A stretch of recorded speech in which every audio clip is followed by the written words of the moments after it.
Halo Tribuners dimanapun Anda berada, bagaimana kabar Anda hari ini? Semoga senantiasa sehat dan juga tidak kurang suatu apapun. Jumpa lagi bersama program tamu kita yang akan ditayangkan pastinya di kanal YouTube tribunnews.com. Dan edisi spesial kali ini, tamu kita tribunnews.com akan mengambil gambar kali ini di kantor Rosin Group. Dan sudah bersama kita di kesempatan kali ini ada Direktur Rosin Group, Bapak Justinus Gabriel Rosanto Adi. Pak Adi, apa kabar? Kabar baik, Pak. Kabar baik ya Pak ya. Baik, nah untuk masyarakat sendiri mungkin mengetahui bahwasanya Rosin Group ini mungkin beberapa masyarakat, bagian masyarakat mengetahui bahwasanya Rosin Group ini gerak bisnisnya adalah di transportasi seperti itu. Mungkin banyak yang belum mengetahui. Mungkin bisa disampaikan Pak Adi, sebetulnya Rosin Group itu perusahaan seperti apa, kemudian bisnis-bisnis yang dijalankan Rosin Group itu apa saja Pak Adi? Ya, jadi kalau Rosin Group ini panggilan Mas, ya Mas Gilang ya. Jadi ini bukan suatu perusahaan sendiri, ini bagian dari suatu organisasi yang besar. Jadi organisasi yang besar itu adalah bagian dari Rosalia Indah Group. Rosalia Indah Group itu adalah founding father kita, mulainya dari transportasi. Terus kemudian dari transportasi bus ini berkembang mempunyai perusahaan-perusahaan baru. Ada express, ada tour and travel, ada laundry, ada restoran. Maka dari itu dan namanya karena namanya Rosin, kumpulannya namanya Rosin ya dipanggil Rosin Group. Tetapi sebenarnya itu tidak ada. Rosin Group itu bagian dari Rosalia Indah Group ya, yang awalnya dari bus, awalnya dari transportasi. Untuk di tengah pandemi ini Rosin Group seperti apa kondisinya, Ya. Pak Andi? Mungkin lebih nyaman kalau kita akan menyampaikan lebih detail mengenai Rosin Gerai, ya kan. Jadi kalau Rosin Group ini tadi saya sampaikan bahwa manajemennya berbeda-beda. Awal dari kalau kita flashback ke belakang, founding father kita Bapak Justinus Suroso itu membuat bus, kemudian kondisinya mungkin sudah mulai stabil, kita isi dengan kargo, terus kemudian kita juga membuat tour and travel untuk kita jualkan untuk paket tour gitu. Kemudian penumpang dari satu tempat ke tempat lain harus istirahat makan sehingga kita membuat restoran. Kemudian bus sendiri membutuhkan laundry, membutuhkan nyuci sarung jok, selimut, bantal itu sehingga kita membuat Rosin Laundry gitu. Sehingga unitnya itu adalah mensupport dari usaha kita yang besar, yaitu adalah Rosalia Indah Transport. Nah, karena memang ini kondisi pandemi kemarin, jadi kondisi pandemi kemarin itu kita harus mulai berpikir nih, kita harus merubah lagi bagaimana. Untuk unit-unit yang saya handle, kebetulan namanya banyak Rosinnya. Rosin Tour, Rosin Laundry, kemudian Rosin Tour kemudian Rosin Resto, Rosin Mart, Rosin Hotel, sehingga saya menggabungkan manajemen saya sendiri gitu loh. Jadi dulu tour and travel orangnya 18 itu HRD-nya 1. Terus Rosin Laundry awalnya Central Laundry. Jadi awalnya sampai sekarang pun masih Central Laundry. Itu karyawannya 38. HRD-nya 1. Sederhana restoran kami, karyawannya 40, HRD-nya 1. Sehingga kalau kita gabungkan di unit saya, secara internal kita memanggil nama Rosin itu sehingga satu orang bisa menghandle beberapa perusahaan. Jadi HRD 1 bisa melayani, satu orang bisa melayani 3 atau 4 unit untuk menggabung efisiensikan di situ. Itu di manajemennya. Terus yang kedua kita membuat Rosin Gerai yang ingin saya perkenalkan. Rosin Gerai ini itu adalah kantor-kantor kita yang ada di Solo Raya. Jadi dulu kita punya Rosin Tour, kantornya itu di Slamet Riyadi. Central Laundry itu kantornya di Solo Baru. Sederhana kantornya di dekat Solo Square. Nah ini menjualannya kan tidak bisa maksimal. Akhirnya kita gabung. Jadi di kantor setiap outlet kami yaitu dan di kantor ini kita satu outlet bisa melayani semuanya.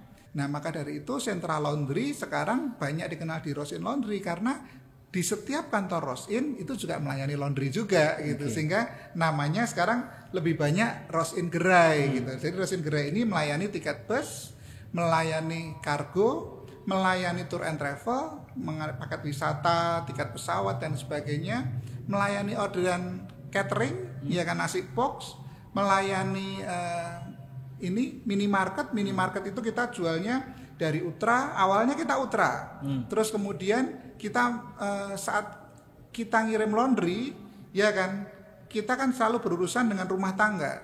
Ternyata itu sambungannya dengan air minum. Salah satu anak perusahaan kita juga itu adalah air minum Utra.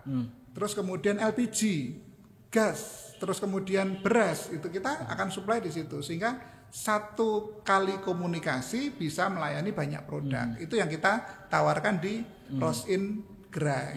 Untuk Rosin Gerai sendiri tersebar di mana saja dan jumlahnya ada berapa, Pak Adi?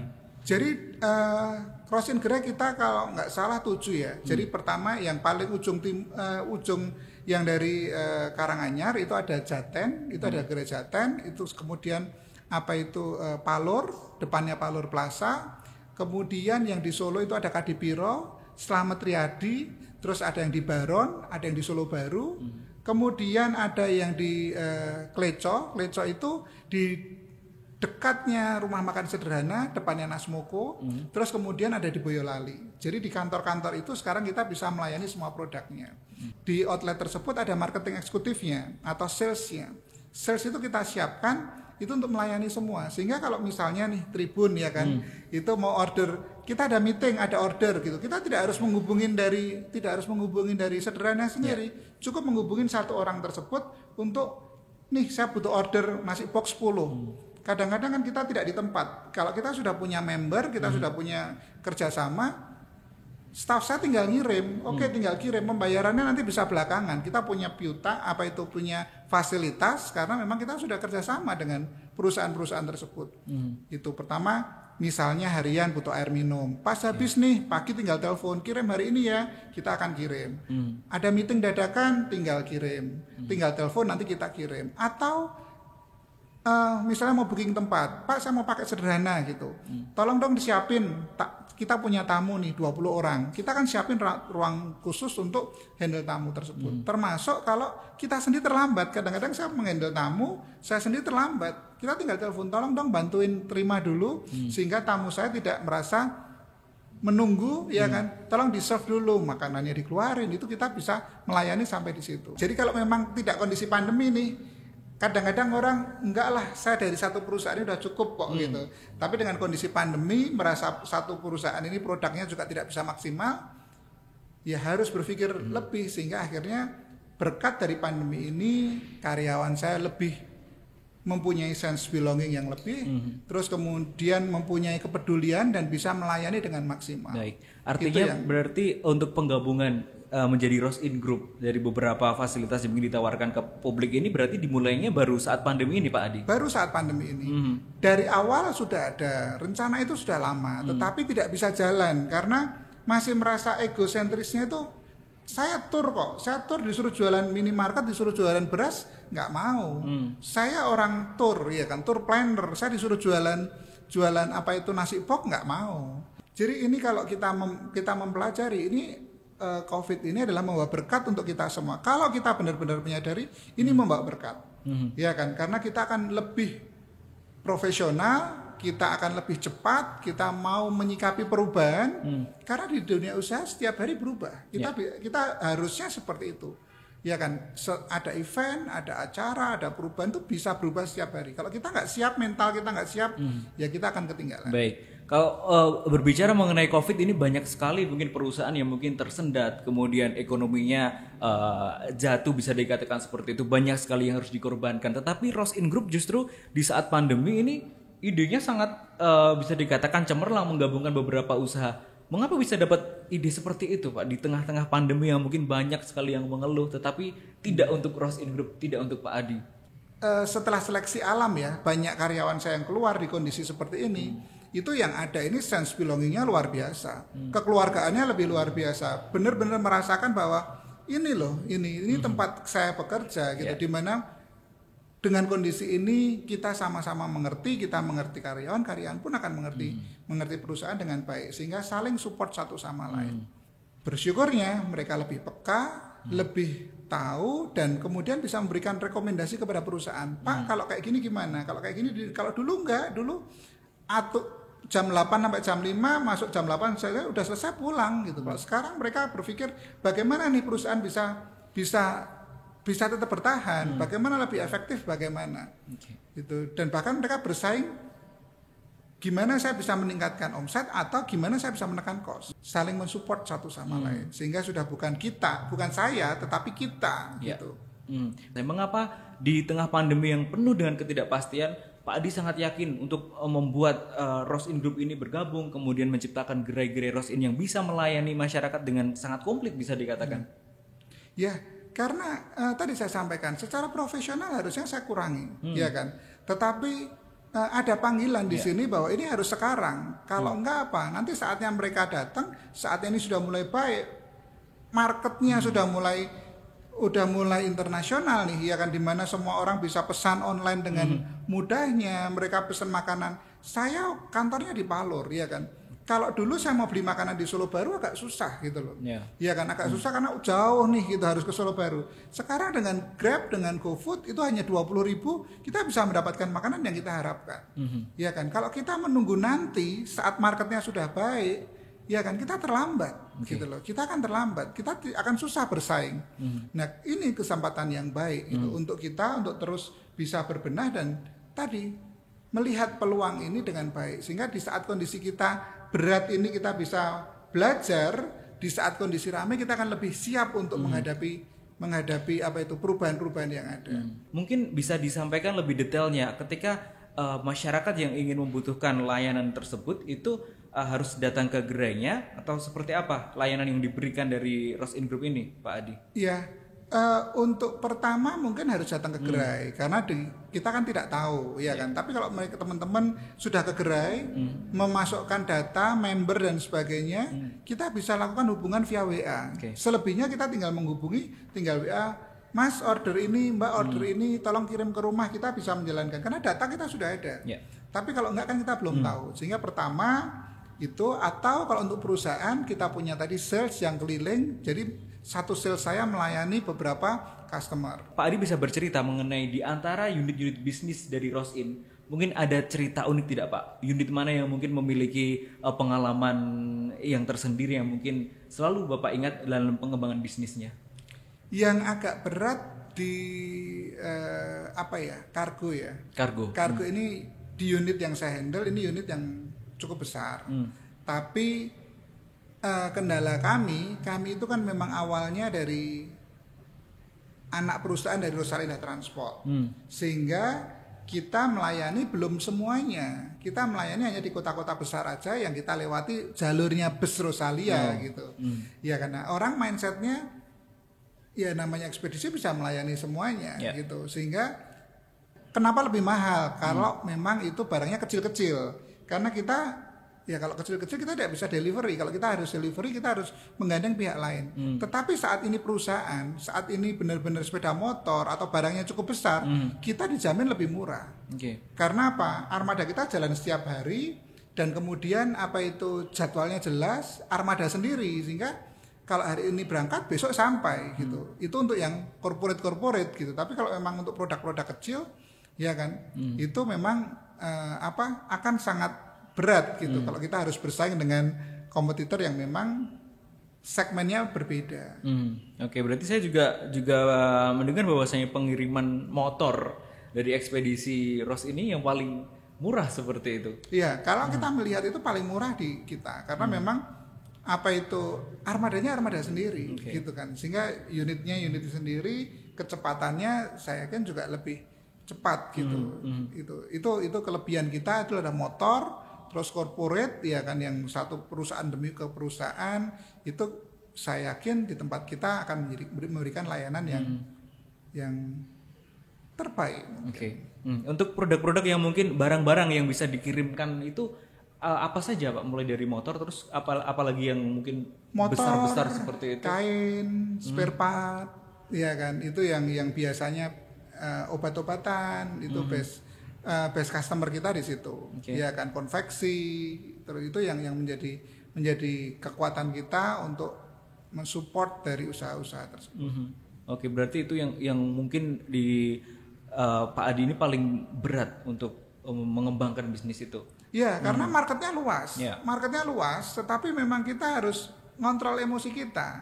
Kita nggak bisa ngobrol gitu loh. Kita nggak bisa buka semua cabang, buka semua delivery, kita nggak bisa gitu loh. Jadi benar-benar seperti kita melihat buah yang enak, marketnya banyak, tapi kita harus tahu kemampuan kita. Kalau kita memaksakan akan berat, menjadi bumerang buat kita. Gitu. Sehingga kita harus cerdik melihat potensi-potensi pasar itu dengan baik. Gitu. Kalau yang lain kan antara supply and demand itu hampir balance, ya kan, sehingga kita menjalankan tugasnya, menjalankan pekerjaannya itu bisa lebih tenang. Tapi kalau di kargo ini peluangnya yang cukup besar, tetapi kemampuan kita ya harus step by step, ya kan. Dan tadi kita tidak perlu mengejar gengsi orang lain tidak tahu manajemen kita, orang lain tidak tahu dapur kita. Ya kan, maka dari itu kita harus step by step, pelan-pelan, gitu. Sehingga perusahaan happy, operasional baik, customer juga puas. Tapi kalau kita paksakan, perusahaan juga nggak happy, karyawan stres, customer pun juga komplain, gitu loh. Sehingga tadi kita harus jeli melihat data tersebut, melihat pasar, dan yang jelas melihat kemampuan. Tadi saya juga mendengar Pak Adi menyampaikan bahwasanya Rosin Group ini juga melayani mengenai konveksi. Mungkin bisa dijelaskan konveksi itu konveksi yang untuk apa? Kemudian apakah itu khusus konveksi partai besar atau seperti apa Pak Adi? Jadi awal mula itu saya memulainya dari seragam kita sendiri ya, Mas ya. Jadi kita Rosalia itu karyawan lebih dari 1.000, setiap minggu ganti 2 kali, sehingga kalau kita ganti tema gitu, jadi ganti model gitu. Jadi kalau kita melihat 1.000 kalikan 2.000 kalikan berapa piece kita beli di luar, itu akan sangat mahal. Kalau kita kirim ke konveksi luar, itu pasti konveksi ada minimumnya. Perusahaan-perusahaan besar pasti ada minimumnya nih, 2.000 atau 5.000 piece gitu. Sehingga tidak leluasa buat kita untuk order lewat konveksi. Tapi kalau kita beli di penjahit biasa, itu akan susah. Itu akhirnya dengan berjalannya waktu, laundry juga tadi naik turun, terus akhirnya coba nih kita buat sendiri, kita buat konveksi, sehingga kita buat seragam karyawan. Kalau ada orderan luar kita terima, seragam berhenti dulu. Nanti kalau enggak kita kembali mengerjakan seragam karyawan untuk 1 tahun, karena 1 tahun kita harus berikan seragam kepada karyawan, karena kita memang jasa, sehingga seragam ini menjadi identity dari perusahaan. Nah, setelah itu berjalan, kita ada pasar yang kosong. Jadi kalau saya tadi sebagai customer, sekarang saya sebagai supplier. Misalnya Tribun nih besok punya ada eventnya di mana, di lapangan gitu, ya kan. Sedangkan kondisinya timnya 20, ya kan. Sedangkan yang 10 lama, 10 baru, mau tidak mau butuh seragam tapi nggak banyak, cuma 20. Kita kan lebih efisien karena tadi sama seperti saya dulu. Kalau ke konveksi itu ada minimumnya, kalau ke penjahit harian itu susah, lebih mahal gitu. Sehingga kalau dengan kita saya mengambil, jadi konveksi kami itu melayani polo shirt, pembuatan polo shirt, seragam, kemeja, terus celana, sampai terbaru itu adalah kita juga sudah membuat blazer. Itu sehari kita kemampuannya bisa 25 sampai 75. Sehingga kalau kita misalnya Tribun punya acara, tolong dong buatin 2 hari, kita pasti bisa. Artinya itu untuk konveksi sendiri justru awalnya itu berangkat dari kebutuhan perusahaan sendiri, kemudian bisa untuk melayani perusahaan lain seperti itu. Ini juga tadi saat dulu kita punya usaha, kita merasa aman, kita merasa enjoy karena satu perusahaan rame, semua ikut rame. Tapi saat kita ini dari hulu ke hilir, satu besarnya ini nggak jalan, ya lainnya stuck gitu. Nah makanya gimana caranya yang lain ini bisa berkembang, ya kita harus melayani di luar. Gitu. Nah memang ini berjalan pas kondisi COVID ini tadi, ya kan. COVID ini membawa perubahan yang cukup besar pada mindset seluruh bisnis unit kita. Sehingga itu tadi yang program yang baru yaitu adalah Rosin Gerai. Jadi kalau Rosin Group itu sebenarnya tidak ada. Rosin Group itu nggak ada. Rosin Group itu adalah bagian dari Rosalia Indah Group dan kumpulan dari unit-unit yang saya handle aja. Iya kan. Itu. Tapi kalau yang secara keseluruhannya adalah Rosin Gerai. Jadi Rosin Gerai ini adalah outletnya yang menjual semua produknya. Kemudian saya juga mendengar bahwasanya Rosin Group ini memiliki ekspansi bisnis yaitu di bidang perhotelan. Mungkin bisa dijelaskan seperti apa itu, Pak Adi? Ya, Jadi awal mulanya kita membuat hotel itu karena itu awalnya kantor kita, terus kemudian apa itu sebelahnya itu ada hotel yang mau dijual, terus akhirnya kita beli. Nah kemudian kok menguntungkan nih, hotelnya menguntungkan karena hotelnya sudah punya market sendiri. Hotelnya karena di luar lini kita semua ya ini sendiri itu, mereka sudah punya market sendiri yaitu market government karena hotelnya hotel pribadi ya, bukan hotel yang sudah mempunyai brand khusus gitu. Maka dari itu kita lanjutkan usaha tersebut, kita membuat hotel ini. Market kita MICE, jadi lebih banyak instansi, lebih banyak pemerintahan, terus corporate juga ada, sehingga untuk FIT-nya malah sedikit, walk-in guest-nya itu sedikit gitu, ya kan. Jadi kita kalau hotel-hotel lain itu Sabtu Minggu rame, hotel kita Sabtu Minggu malah sepi. Kita diskonnya 50% kalau Sabtu Minggu. Promonya luar biasa kalau Sabtu Minggu karena memang tadi kita fokusnya di situ. Dengan kondisi corona ini kita sangat terefek sekali. Dampaknya luar biasa karena meeting juga berkurang. Terus kemudian apa itu yang instansi datang untuk bermalam juga berkurang gitu. Tapi berkat yang lain itu adalah kita mendapat customer dari wedding. Kenapa wedding? Karena dulunya banyak masyarakat yang membuat event di rumah, ya kan mungkin 200 orang, 100 orang di rumah. Sedangkan sekarang dengan protokoler seperti ini, ya kan kadang-kadang resiko, ya kan mendatangkan tamu ke rumah itu kan resiko. Kita punya acara pun kalau kondisi kita nggak fit, kita bisa nggak datang. Tapi kalau di rumah kan tidak bisa. Maka dari itu hotel saya yang di Jogja sekarang lebih banyak untuk wedding tersebut. Salah satu berkat corona ya kita lebih dikenal masyarakat setempat. Oke. Gitu. Dan berarti lokasinya di Jogja ya Pak? Di Jogja. Jadi kita punya yang satu itu adalah Melati, yang satu itu adalah Bintang 4. Ya kan, yang satu namanya Rosin Hotel, satu namanya Rosalia Indah Hotel. Baik, itu tadi Tribuners, perbincangan saya dengan Pak Adi selaku direktur dari Rosin seperti itu, dan itu tadi sudah disampaikan apa saja usaha Rosin, kemudian apa saja kesulitan di tengah pandemi dan bagaimana cara untuk menyelesaikan masalah-masalah yang ada di tengah pandemi. Terima kasih sekali lagi Pak Adi atas waktunya. Ya. Terima kasih. Baik, itu tadi Tribuners, terima kasih. Kita jumpa lagi di kesempatan yang akan datang dalam program Tamu Kita hanya di tribunnews.com. Saya Gilang Putranto pamit. Terima kasih, sampai jumpa. Terima kasih sudah nonton. Jangan lupa like, subscribe, dan share ya.